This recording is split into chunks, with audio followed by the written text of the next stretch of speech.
Hello everyone, स्वागत है आप सभी का हमारे चैनल आंसर वर्ल्ड पे। आज के सेशन में हम 12 अप्रैल के डेली सीए डिस्कस करने वाले हैं। सो स्टार्ट करते हैं आज का session. Question number 1, who has recently been awarded Sri Lanka's highest civilian honour Sri Lanka Mitra Vibhushan. हाल ही में किसे श्रीलंका के सर्वोच्च नागरिक सम्मान श्रीलंका मित्र विभूषण से सम्मानित किया गया है? सो करेक्ट आंसर होगा हमारा option B, prime minister Narendra Modi.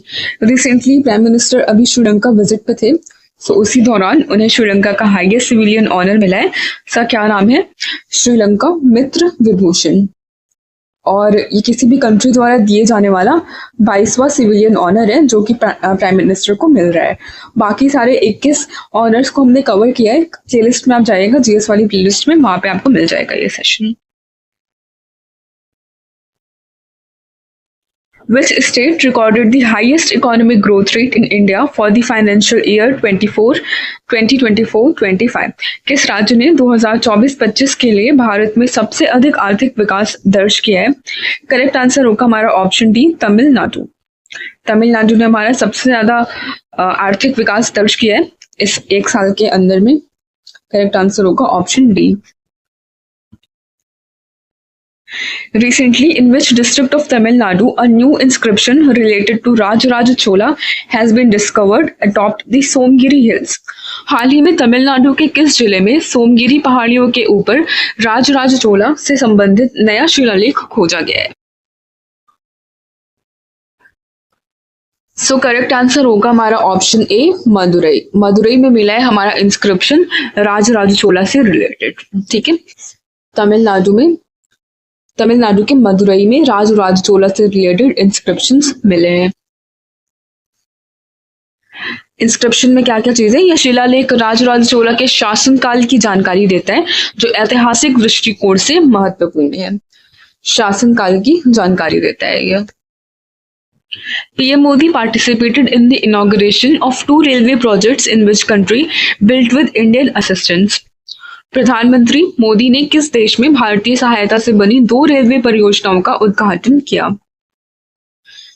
So correct answer होगा हमारा ऑप्शन सी, श्रीलंका। ठीक है, श्रीलंका में भारतीय सहायता से 2 रेलवे परियोजनाओं का उद्घाटन किया गया है। और किसके द्वारा उद्घाटन हुआ है? प्रधानमंत्री नरेंद्र मोदी द्वारा। Union Minister Jual Oram inaugurated a mega medical camp in Sundargarh of which state? केंद्रीय मंत्री जुएल ओराम ने सुंदरगढ़ में मेगा चिकित्सा शिविर का उद्घाटन किया। तो ये बताना है कि हमें सुंदरगढ़ कहाँ पे पड़ता है, कौन से स्टेट में पड़ता है? तो सुंदरगढ़ हमारा उड़ीसा में पड़ता है। करेक्ट आंसर होगा option B, Odisha. Where did PM Modi pay tribute at the Indian Peacekeeping Force Memorial? प्रधानमंत्री मोदी ने भारतीय शांति सेना स्मारक पर श्रद्धांजलि कहाँ पे दी? करेक्ट आंसर होगा हमारा ऑप्शन ए, कोलंबो। कोलंबो कहाँ पे पड़ता है? श्रीलंका में।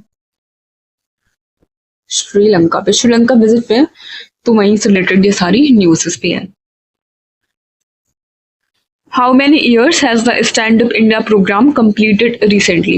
Stand Up India program ने कितने साल कंप्लीट कर लिए? तो पूरे 9 साल हो चुके हैं इस स्कीम को लॉन्च हुए। कब आई थी हमारी स्कीम? अप्रैल 2016 में आई थी, अप्रैल 2016 में। यह योजना SC, ST और महिला उद्यमियों को ऋण और सहायता प्रदान करती है। क्या काम करती है stand up India scheme? SC, ST और महिला उद्यमियों को ऋण सहायता प्रदान करती है। Delhi became which number state duty to implement Ayushman Bharat scheme? Delhi Ayushman Bharat योजना लागू करने वाला कौन सा राज्य केंद्र शासित प्रदेश बन गया है? करेक्ट आंसर होगा हमारा ऑप्शन सी, 35th।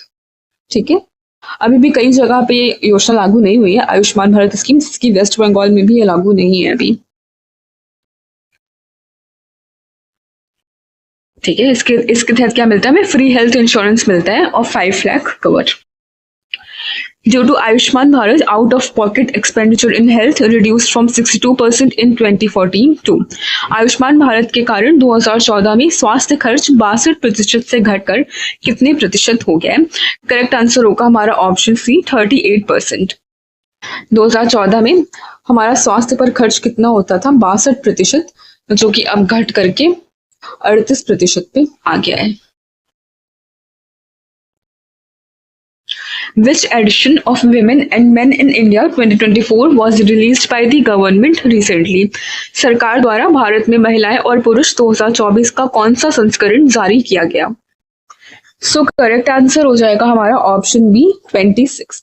ठीक है, 26th एडिशन था women and main in India 2024। और ये किस लिए ऑर्गेनाइज होता है? ये पब्लिकेशन प्रोवाइड करता है gender based statistics for policy formulation and progress tracking. प्रकाशन नीतियों के निर्माण और प्रगति मापने के लिए लिंग आधारित आंकड़े देता है। President Draupadi Murmu will visit Portugal and which state on a state visit from April 7 to 10, 2025? राष्ट्रपति द्रौपदी मुर्मू 7 से 10 अप्रैल 2025 तक पुर्तगाल और किस देश की राजकीय यात्रा पर जाएंगी? सो करेक्ट आंसर होगा हमारा ऑप्शन डी स्लोवाकिया। ठीक है, स्लोवाकिया और पोर्टुगल विजिट पे president Droupadi Murmu. Who approved the Livable Village Program second VVP second for 2024-25 to 2028-29? ये हमारा वही है वाइब्रेंट विलेजेस प्रोग्राम जो पहले चलते थे, वही है ये। तो बेसिकली अब 2028-29 तक के लिए दोबारा से एक्सटेंड किया गया है। तो ये अप्रूव किसने किया है? ऑब्वियसली कैबिनेट ने किया है। करेक्ट आंसर होगा ऑप्शन सी, मंत्रिमंडल द्वारा इसे मंजूरी दी गई है। ग्रामीण जीवन स्तर और बुनियादी ढांचे को सुधारने के लिए मंत्रिमंडल ने इसे मंजूरी दी है। क्या काम करने वाला है ये? ग्रामीण जीवन स्तर को सुधारेगा और बुनियादी ढांचे को सुधारने में मदद करेगा। Despite renewable energy, what will be the share of coal-based power in India by 2047? नवीकरणीय ऊर्जा के बावजूद 2047 तक भारत में कोयला आधारित ऊर्जा की हिस्सेदारी कितनी होगी? तो 2047 तक कोल की हिस्सेदारी हमारी 37% रहने वाली है, 37%। DRDO and which institution successfully conducted 4 MRSAM tests from Odisha? DRDO और किस संस्था ने ओडिशा से MRSAM के 4 परीक्षण सफलतापूर्वक किए? सो करेक्ट आंसर होगा हमारा option A, Indian army. The next BIMSTEC chairmanship has been officially handed over to. BIMSTEC की अगली अध्यक्षता किसे सौंपी गई है? अगली से पहले हम अभी वाली देख लेते हैं। हमारी प्रेजेंट वाली BIMSTEC समिट कहाँ पे हो रही है? 6th BIMSTEC समिट हो रही है हमारी बैंकॉक थाईलैंड में। बैंकॉक थाईलैंड में हो रही है 6th BIMSTEC समिट। और नेक्स्ट वाली कहाँ पे होनी है? श्रीलंका में होनी है, कोलंबो में। करेक्ट आंसर होगा ऑप्शन डी, श्रीलंका। सो ये था हमारा आज का करंट अफेयर्स का सेशन। आई होप आपको अच्छा लगा होगा। Please do like, share and subscribe our channel. Thank you, bye bye.